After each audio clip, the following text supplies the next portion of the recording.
आप जब प्रातः कालीन उठें तो पहले उठने का नियम लें कि सूर्योदय के 1 घंटा पहले हम उठेंगे और उठ करके सबसे पहला कार्य कीजिए, पृथ्वी के चरण स्पर्श कीजिए। इसके बाद नीचे उतरिए, अपने माता पिता ले जाकर माथा रखकर उनको प्रणाम कीजिए। इसके बाद आधा लीटर या पौन लीटर जितना आप जल पी सकते हैं, ऐसे वज्रासन में बैठकर धीरे धीरे 5 या 10 मिनट में जल पिया जाए, एकदम न पिया जाए। फिर इसके बाद आपको 100-200 कदम टहलना है।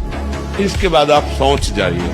शौच जाने के बाद स्नान करें और फिर तुरंत, अगर आपको व्यायाम आता है तो करे, नहीं तो सीधा सरल बात होती है, 20 बार बैठ जाए बैठक और 10 बार लेटने वाली दंड। आप अपनी दिनचर्या में लग जाए, जो पढ़ाई का कार्य दिया गया है आप देखना, इसका फल देखना। एक तपस्वी की तपस्या का जो फल होता है ना, उसका ये फल मिलेगा। अगर आज हम भगवान से न जुड़े होते तो बिस्तर में पड़े होते। भगवान से जुड़े हैं तो शरीर की स्थिति बड़ी नाजुक है, लेकिन हम सिंह की तरह दहाड़ रहे। मरते होंगे तो भी प्रवचन करके मरेंगे। हमको इस बात की चिंता नहीं रह गई कि मुझे मरना है या मेरा शरीर छूटना है। भगवान से जुड़ जाओ तो जीत जाओगे, नहीं तो हारना पड़ेगा। ये हारने का देश है। अगर भगवान से प्यार करोगे तो अंत में मुस्कुराते हुए जाओ, तुम्हारा अंत बहुत अच्छा होगा।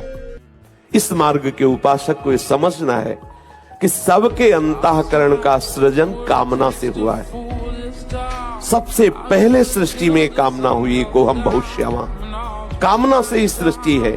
हम सबके शरीरों का निर्माण काम चेष्टा से है, इसलिए हमारे अंदर परमाणु है, हमारे अंदर वही संस्कार है जिस चेष्टा से हमारा सृजन हुआ है। हम काम संकल्प से, काम चेष्टा से हमारे शरीर का सृजन हुआ है। इसमें परमाणु है। इन परमाणुओं को जो मिटा दे वही।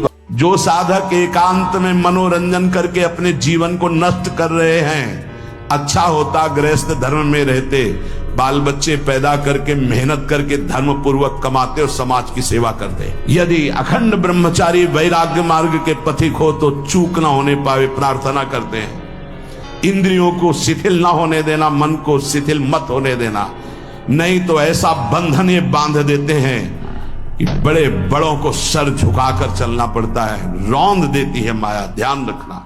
अगर सिंह का बच्चा भेड़ों के बीच में फंस जाए तो भेड़ नहीं बन जाता, वो सिंह ही रहता है। ऐसे ही कर्म विवश करें अगर किसी हरि भक्त को, तो उसकी दयनीय दशा पे कभी हंसना नहीं, क्योंकि वो सिंह है। हाथ थोड़ा वो दिखाई दे रहा है केवल, वो ऐसा छलांग मारेगा सब कर्म जाल एक साइड में और दहाड़ मारता हुआ है। वो हरिदास है। जो तुम्हें ज्ञान है उसे अपने आचरण में उतारो। आचरण, शरीर को सजाना, शरीर को दुलार करना, शरीर आसक्त रहना, शरीर को सुंदर मानना। पूज्य पाद सिउड़िया बाबा जी महाराज कहते, मानो पाखाने को सजाना है। यह है क्या? बड़ी बड़ी डिजाइनें, बड़ी बड़ी सुंदर इधर उधर, एक बाल की भी सेटिंग बिगड़नी नहीं चाहिए। हृदय बिहारी प्रभु का साक्षात्कार नहीं होगा तब तक विश्राम नहीं होगा। मन तभी शांत होता है, एकाग्र होता है, निश्चल होता है जब हृदय बिहारी का साक्षात्कार हो जाता है। वस्तु तत्व का परिचय प्राप्त हुए बिना सारा ज्ञान होता है। उनका पहचाना हमको, आप वही हैं जिनको कल हमने रोका था कि आप, तो बोले मुझे जानते हो? तो हम कहा आपको तो नहीं जानते, लेकिन आप हमें नहीं जानते होंगे। भगवत आवेश में हो गए एकदम। हम कहा आप हमें नहीं जानते होंगे। तो उसने पहले चाकू निकाली और रखा, बोले इसको जानते हो? कहाँ जानते? कि पिस्तौल निकाली, ऐसे रखा, बोले इसको जानते हो? हम कहा हमारे पास कमंडल रखा था, ऐसे खोला और गंगा जल, हम कहा इसको जानते हो? ये सबसे बड़ी गलती होती है। उपासक इनको पकड़ रखता है, काम आया और चला गया अपनी चेष्टा कर, अब वो उसको पकड़े बैठा रो रहा है, ओ काम काम काम। तुम पकड़े छोड़ो। वो गलती क्यों हुई? क्योंकि तुम उस समय भजन में नहीं थे। तो इस समय क्या कर रहे हो? वही गलती का अवसर फिर दे रहे हो। आज से कसम खाता हूं, ये कुछ कसम काम नहीं करेगी। कसम बोलने की जरूरत नहीं, राधा राधा बोलने की जरूरत है। राधा राधा बोलोगे बिना कसम के निकल जाओगे, क्योंकि पावर आ जाएगा। और राधा राधा नहीं तो हर बार कसम खाओ, कुछ नहीं होने वाला। ये बहुत साफ आप अपने अनुभव से देख लीजिए। कसम थोड़ी रोकती है, आध्यात्मिक शक्ति का बल उसे रोकता है, और वो आएगा नाम जप से। और नाम जब करो नहीं, वर्तमान में दुनिया का प्रपंच सोचो, तो तुम जीत नहीं पाओगे माया से। डरना नहीं, झुकना नहीं, और किसी के भी धमकाने से आप कभी भी अपने निर्णय को नहीं बदलते। चाहे जितना कोई बड़ा हो, भगवान से बड़ा कोई नहीं। वो अनंत माया शक्तियों का स्वामी परमात्मा है, वो कैसे तुम्हें गिरने दे सकता है। सगुण रूप से भगवान का साक्षात्कार 8 करोड़ नाम जप करने वाले प्रभु ने। भगवान कितने में मिलते हैं तो संख्या में सुन लो, 8 करोड़ में साक्षात सामने सिया राम राधे श्याम शिव पार्वती जो चाहोगे वो खड़े हो जाएंगे। 8 करोड़ नाम जप करो और वो वाणी का सत्य वक्ता हो जाता, जो बोलेगा वही होगा। 8 करोड़ नाम जप करने वाला साधक जो बोलेगा, जाओ तुम्हारा मंगल हो जाए, मंगल हो जाए, जाओ तुम्हें भगवान का साक्षात हो जाए। पहली बात तो ये समझ लो, विश्व में कोई ऐसा पैदा नहीं हुआ जो हमारा अहित कर दे। हमारा कर्म ही हमारा अहित कर सकता है। विश्व में और कोई पैदा नहीं हुआ कि हमारा अहित कर ले। हमारा कर्म ही किसी व्यक्ति के रूप में आएगा, हमसे छल करेगा, हमसे कपट करेगा, हमसे लड़ाई करेगा, हमारे साथ मारपीट करेगा, विपत्ति पैदा करेगा, वो हमारा कर्म ही होगा। समस्त उपासकों से प्रार्थना है कि 1 करोड़ बार गिरावे तो भी हताश मत होना। इस पर हमें विजय प्राप्त है। 1 करोड़ बार मुझे फेल कर दे तो ऐसे नहीं होना कि अब क्या करूं, 1 करोड़ बार हार गया। इस पर हम विजय प्राप्त करेंगे। ये बस में होगा, क्योंकि अगर बस में ना होता तो भगवान आदेश न करते। जो इस विचित्र मन को मार ले वही जगत बंद नहीं हो जाता। वही बात घबराने की बिल्कुल जरूरत नहीं। हर बार परास्त होने पर फिर हिम्मत करेगी, अब की बार तो मारूंगा, अब की बार गिराऊंगा, और एक दिन गिरा दोगे पक्का। आप अच्छे से समझो, जब एक उपासक अपनी सच्ची उपासना में लगता है तो देवराज इंद्र घबरा जाते हैं, त्रिभुवन थर्रा जाता है एक साधक की उपासना पे।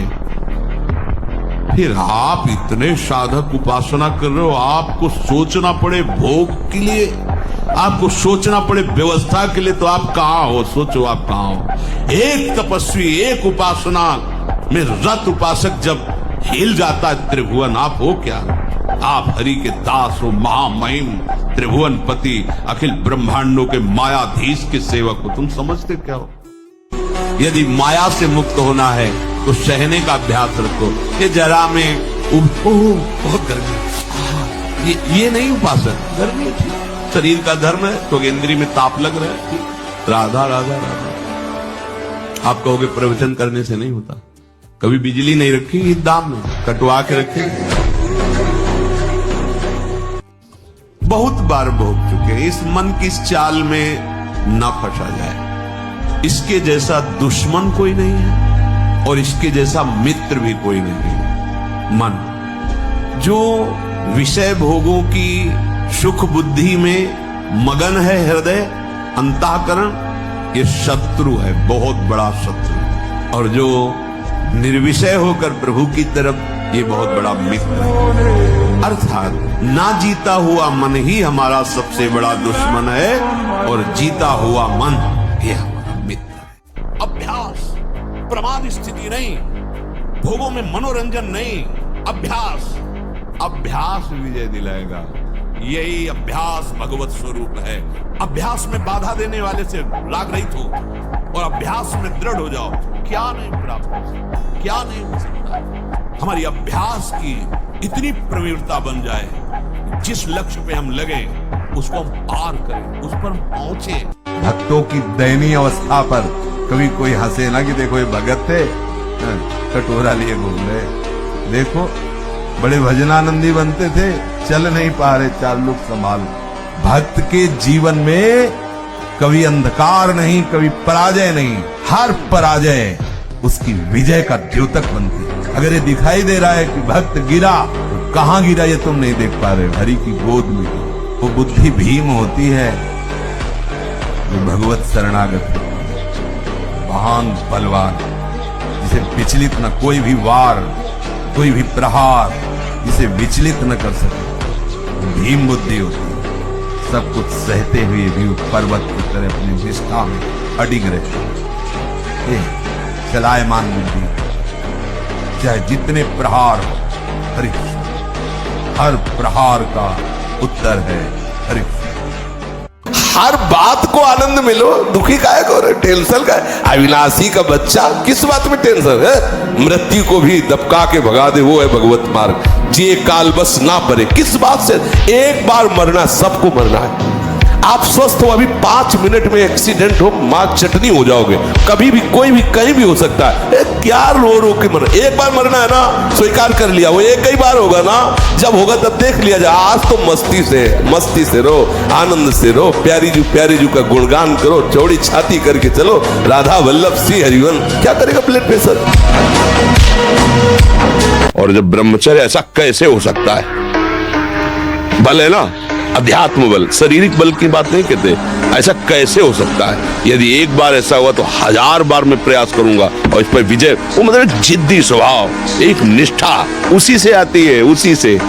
पहले खेती जोतते थे ना किसान, एक पार वाला होता था और पूरे खेत को उसी से जोतला है। बलवान होते, 2 लीटर मठा और 8 रोटी पाए, बैल की जैसी ताकत। अगर बैल को नाक पकड़ के रोक ले तो वो वही खड़ा हो जाए।